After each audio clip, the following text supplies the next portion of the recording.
Next speaker is going to be Roger Batt with a legislative update. Roger has been the legislative educator for the Idaho Grape Growers and Wine Producers Commission for over 15 years. He has helped the commission navigate changing legislation to improve laws for wineries. And he's going to give you an update on our legislative dealings this past year. Roger, are you there? I am, Jules. Can you hear me okay? Yep, perfectly. All right, great. Hello, everybody. Thank you for having me on your agenda this morning. It's always great to be with you. As always, I am at the Capitol trying to find a nice quiet place here, so I had to kind of hide in a little area here so I could give this presentation to you.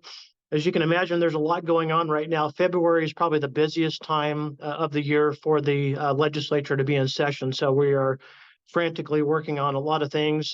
Bill introductions were supposed to be last Friday, even though some privileged committees are still allowing bills to be introduced. So people are working very, very hard to get their legislation printed so we can get some stuff done. I'm actually going to begin with last year's legislative session and then go into this year's and kind of some of the issues that we're working on for the industry this year. But if you might recall, last year in 2022, during the session, there were 3 bills that were presented that would have reduced government entities from being able to sponsor events or private entities and joint associations. And due to the nature of those pieces of legislation, they also included commodity commissions. So Grape and Wine Commission was part of that. As a result, I worked on your behalf to get all of these 3 bills killed so that they wouldn't impact the Idaho Grape and Wine Commission's ability to sponsor events such as Savor Idaho, to hold industry events such as the boot camp, and to be able to join organizations such as Food Producers of Idaho. The same legislators keep bringing after year, and as commodity commissions, we just continue to kill the bills because they don't ever want to exclude commodity commissions for whatever reason. Last year, if you recall, property taxes were a big discussion with various members of the legislature. There were a lot of different ideas that were highlighted during that time, but they did come up with House Bill 292. That was the one that was agreed upon by most of the body. The passage of that bill provided up to $355 million in property tax relief for the first year. Some of you may have seen some of that relief on your tax rolls this last year. I know we did. Even living in Canyon County, we saw some tax relief. During the second and third year, it's estimated that there will be another $110 million to be used to reduce property taxes, and then another $100 million to be used to reduce property taxes for taxpayers, along with $100 million distributed to the schools based on the average daily attendance basis. So basically what the school districts are going to be required to do with the $100 million is they have to, number one, pay school bonds with the money. And then the second is pay school levies. And then the third, they would have to save for future school construction needs. And then the last resort, they would have to be able to use that money for new bonds that might come up too. So discussion on taxes over the last years. I know some of you have seen probably tax returns for personal income when we've had surpluses the last few years, but this last year specifically dealt with property tax relief. On the waterfront, I want to talk about collaborative efforts that we've had with the Treasure Valley Water Users Association, one of the organizations that I represent on agriculture's behalf. We were able to help acquire $208 million last year in appropriations for irrigation and on-farm programs. There was $150 million that went to the water management account that's overseen by the Department of Water Resources Board. And the purpose of those funds is to fund water infrastructure, aging infrastructure, and water efficiency projects. $50 million in Federal American Rescue Plan or ARPA funds were also utilized to fund the New York Canal Lining Project, which I'll talk about a little bit later. $5 million was allocated to continue the water quality program for agriculture. This funds on-farm projects through the different soil water conservation districts for water infrastructure, water quality, and water efficiency projects. And then there was an additional $2 million added to DEQ's budget to help support the Agricultural Best Management Practice Program. This is something we started back in 2014 with the legislature. This supports water quality projects for on-farm use. So if you want to convert from, say, furrow irrigation to drip irrigation, there's a 50-50 match with that for on-farm stuff. And a lot of folks have taken advantage of this, by the way, in the Treasure Valley and other parts of the state too. And then the last is $1 million to continue the flood management grant program. This supports our flood districts and others who want to remove debris and gravel beds and those types of things in the river or do bank repair. Basically, the purpose is to improve delivery of water and also the flow of water in the river. So improving the flow in the river and other places improves the ability to be able to improve irrigation delivery as a result. So if you recall, last year, the Grape and Wine Commission held our Day on the Hill on February 2nd. We had quite a few participants. We had Mark Pascoli, Earl Sullivan, Mike Williamson, Moya, Brenna, Ashley, and myself, and Jules. We all took part in the group presentation to the House and Senate Agricultural Affairs Committees. And we also hosted a lunch with some of the new freshman legislators. Last year, we saw a huge difference in the number of new people that came into the legislature. If you recall, the election that took place the year before, we had 45 new bodies out of 105 at the Idaho State Legislature. That's the biggest turnover in Idaho history that we've had. So we've taken the opportunity to educate the new folks about the industry, about what we do, and some of the issues that we have. Also, post-session, we help send out invitations to Idaho legislators, inviting them to attend the industry boot camp. I think you had a few of those that participated there. Probably not as many as we wanted, but we had a few. But, what I wanted to make you aware of before I get into the 2024 session, I guess, is to talk about what I worked on this summer. On behalf of the Treasure Valley Water Users Association, we were made aware by Water District 63 back in 2022 that there has been a severe decline in the amount of return flows going back to the Boise River to support irrigation delivery. The past 2 years, we've seen this decline. And historically, there's about 240,000 acre feet of water that does return from those drains back to the Boise River to satisfy water rights for farms and other water users. So that amount of water is about equivalent to Arrow Rock Dam. So just so you have an idea of what that looks like. It's a lot of water. The drains were constructed in the early teens, basically 1913 to 1918, to get rid of some of the flooding that was taking place because irrigators, because of the projects that were created during the reclamation area, they were doing an outstanding job in irrigating, and it was causing flooding in surrounding areas. So they constructed these drains, and since that historical period of time, those drains have been feeding the Boise River and allowing for water to be used downriver in certain areas for satisfaction of irrigation water delivery. So in 2022, we were told by Water District 63 that for the first time in our history of the Treasure Valley, that a water delivery call was almost made. And it had to do with the lack of water being available in the river. It was really interesting because when the Water District got the call, they said, no, we have plenty of water. We sent all this water down. They said, well, Mike, come take a look at this. So he went down, took a look at it, and literally there were fish that were flopping on the bank in that area, and they were literally 11 CFS from making a delivery call to those irrigators in that area. So what's going on, I guess? We had the same thing happen in 2023, even with an ample water supply. We were pretty much between 9 and 11 CFS 2 different weeks during the hot summer months of shutting the water down and not being able to deliver the water to certain irrigators. What we think is happening is due to the growth that we've experienced in the Treasure Valley, and the fact that a lot of that land used to be flood irrigated land and is being replaced with subdivisions and sprinklers, we think it's having a serious impact on our shallow aquifer in the Treasure Valley. Now, shallow, what that means is it means up to the 100-foot mark below the surface. So we have a shallow aquifer, and then we have a really deep aquifer that's underneath that. But the shallow aquifer is being impacted. So as an organization, the Treasure Valley Water Users Association worked with Water District 63 last summer to develop a 3-phase plan. And we also raised funds from the counties, the cities, private entities, and others to develop the first phase. Phase 1 would supply monitoring and analysis of the drains in the valley. Phase 2 will utilize this data and develop hydrologic modeling through an engineering firm that we're going to hire. It's called HDR Engineering.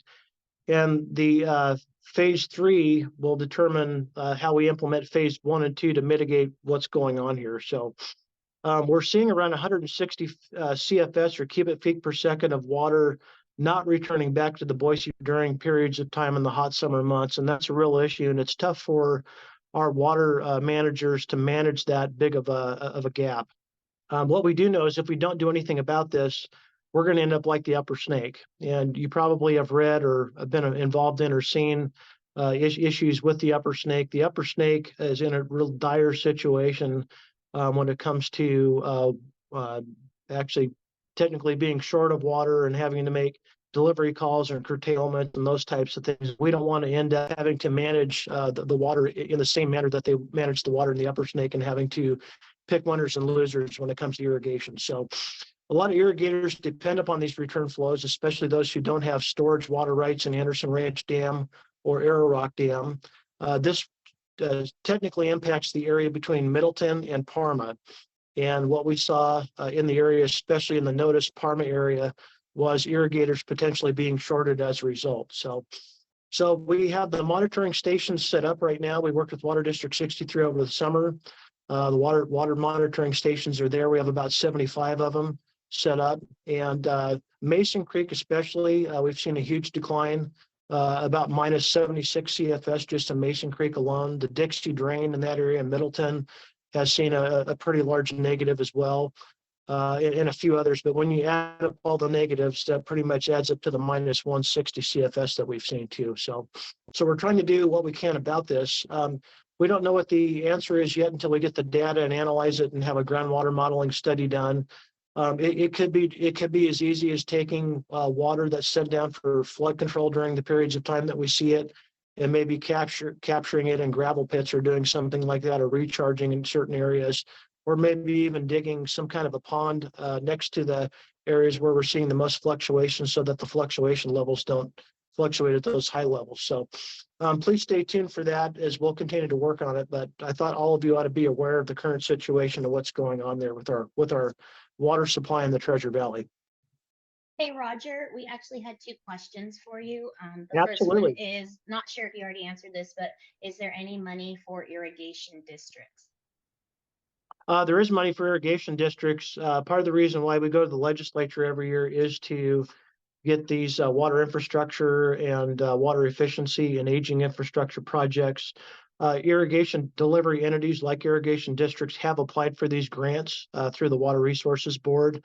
They've received millions of dollars in some cases, and this is so they don't have to go to their patrons and ask for an increase, in the assessments that we already pay, within the irrigation district itself. So this should cover those types of projects. Awesome, thank you. And then the second question is, where is District 63? So yeah, that's a good question. So Basin 63 starts here in the Boise area and it goes all the way to Parma. So the watersheds here in Idaho are actually differentiated by numbers and geographic areas. And this particular area called it's called the Boise River Basin District 63, Water District 63, goes from Boise to Parma. All right. Any other questions? Okay. Let's talk about the 2024 legislative session. Okay. We have really key legislation this session on farmland preservation. This is something I've personally been working on with the Farm Bureau for about the last 13 months. We've drafted this, redrafted it, worked with a lot of folks on it, and we think we have a pretty good bill, which I think will likely be introduced later this week in the Local Government Taxation Committee in the House side. And the reason why it's going there is because we're amending the administrative or the Local Land Use Planning Act to deal with agriculture protection areas. So this legislation would provide the framework to establish what are called agricultural protection areas across the state of Idaho. And the purpose is to preserve the farmland in those areas for future use. Just so everybody knows, this is a voluntary program, so nobody's mandating anybody to do anything. But if you decide as a landowner that you want to get into this program, there are a few things that you have to meet first before you get approved. But first of all, you have to have more than 5 acres of land. And then that land has to be in agricultural production for the last 3 years. And then what you do is you would apply to the Agricultural Protection Area Commission, which is appointed by the Board of County Commissioners in each county. They would review your application and they would say, yes, I think this qualifies, or maybe no, it doesn't for whatever reason. Then it goes to the Board of County Commissioners for final approval. And then if approved, then your land is actually part of what's called an agricultural protection area. There would be a lot of protections for that land in those areas. First of all, you would have to put that in for a 20-year period of time, as long as it remains in agricultural production. So that's the time frame you would be committed to. During that period of time, you would have relief from eminent domain. You wouldn't have county, city, municipality, or whoever put a road through your property or telephone pole or power lines or whatever it might be. The second thing is you would also not be considered a nuisance. And so this protection exists under Idaho's right to farm statute. So we cut and paste that out of that statute and put it in the APA language to where those lands are also not considered a nuisance as long as you follow generally recognized farming practices. They can't go after your operation or your practices, even if they move into the area that you're in. It also those lands cannot be subject, as well as your farming operations cannot be subject to additional regulations by local government that may restrict the land or its use or your abilities to produce on that land as an operator. So they can't develop new criteria for what you're doing because you will be protected from doing that.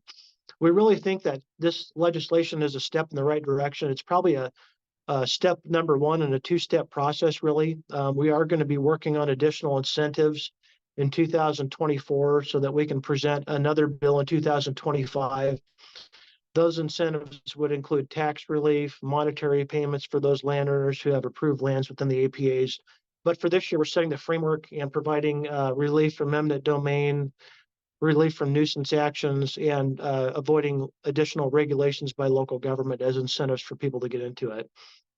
We have a lot of support for this. I know Farm Bureau and Food Producers of Idaho and the seed industry and the mint industry and a bunch of agricultural organizations are on board on this. And again, it doesn't take away anybody's ability to sell their land if they want to. You can sell your land and not to be part of this program. But if you want to be part of this program, then these are the incentives that you would receive from being in the program itself. Didn't know if there's any questions or anything on that. We are asking for support from all of you. If you please contact your legislators, especially in the House, to let them know that you support this legislation. Here in the Treasure Valley since 2001, we've lost over 50,000 acres just in the Treasure Valley because of growth. And, our seed industry especially has seen a huge impact. The seed companies are telling me that, they may only have another 10 years left in the valley at this pace because they can't keep up with trying to find isolation between seed crops. It's a pretty big deal for our seed industry as well.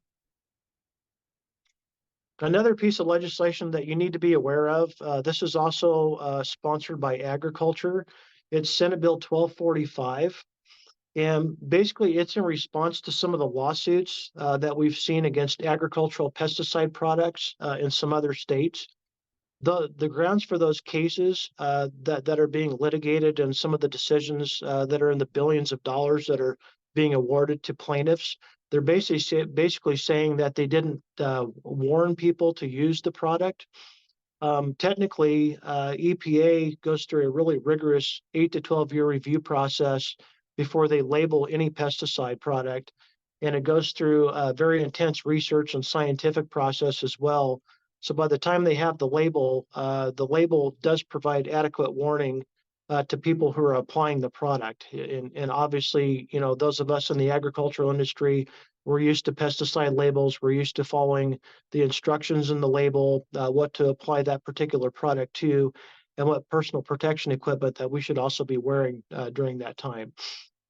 This legislation passed the Commerce and Human Resources Committee last week. It is up on the Senate floor for a debate. Maybe today, maybe tomorrow. They don't quite know for sure. It's probably likely going to be tomorrow. So anyway, I know agriculture is in support of this bill as well, as it does protect the agricultural products that our farmers and ranchers use to help sustain our industry. There are 3 additional bills that are being proposed that I'm also working on to help kill this session.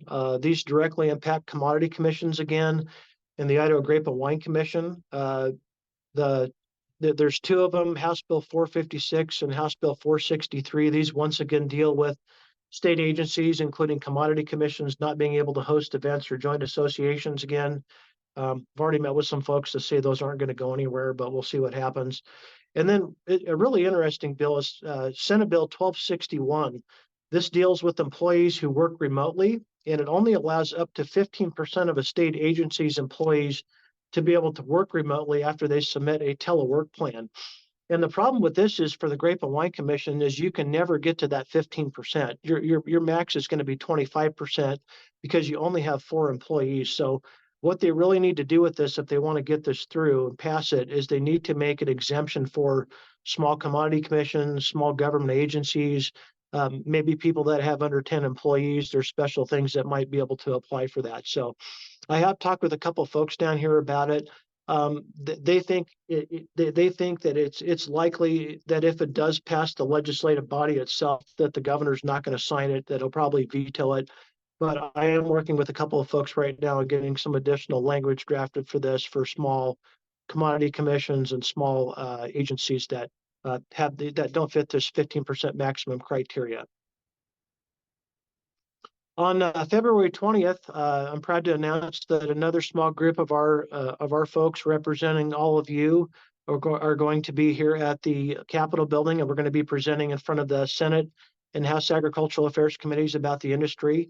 And we'll also be reaching out to some of the freshman legislators to have lunch. So really appreciate those of you who are participating in this and taking your time to do that.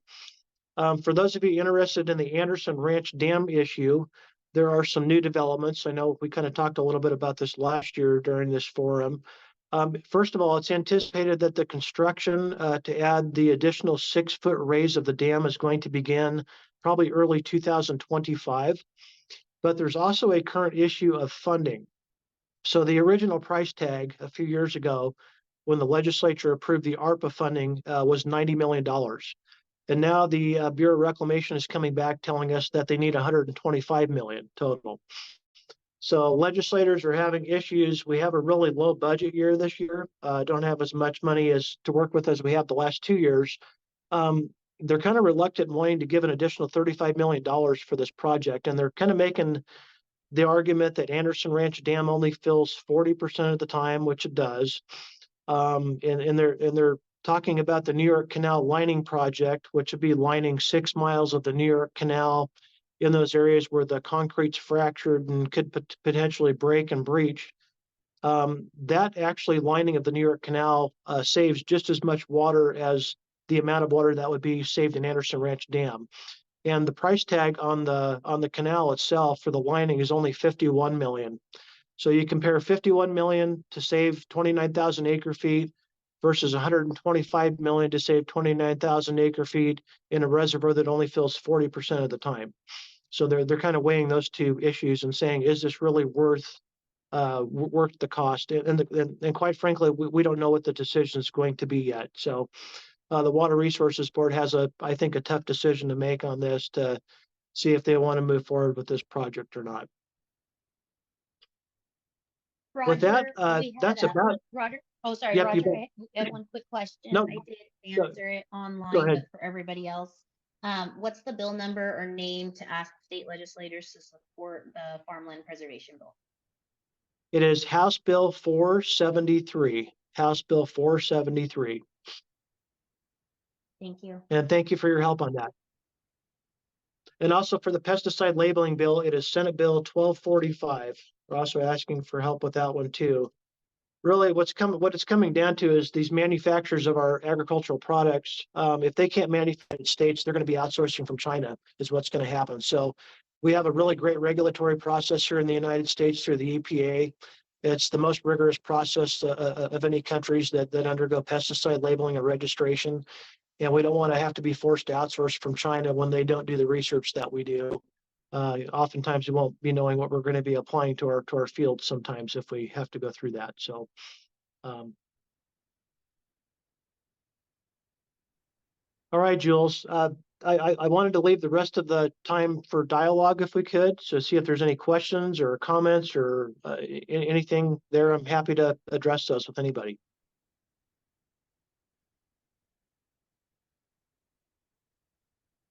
We're getting a question right now. Okay. Why, in your opinion, do the bills hoping to prevent commodity commissions from hosting events keep getting introduced? Good question. They keep getting introduced because there are a couple of legislators who are upset with some of the larger agencies funding certain things. I don't want to go into too much detail. One got upset because one of our state agencies funded some kind of a parade that happened in Boise, and they got upset about it. So what they're trying to do is lump everybody into one category, basically. And when they say agencies, they also include, unfortunately, commodity groups too, commodity commissions.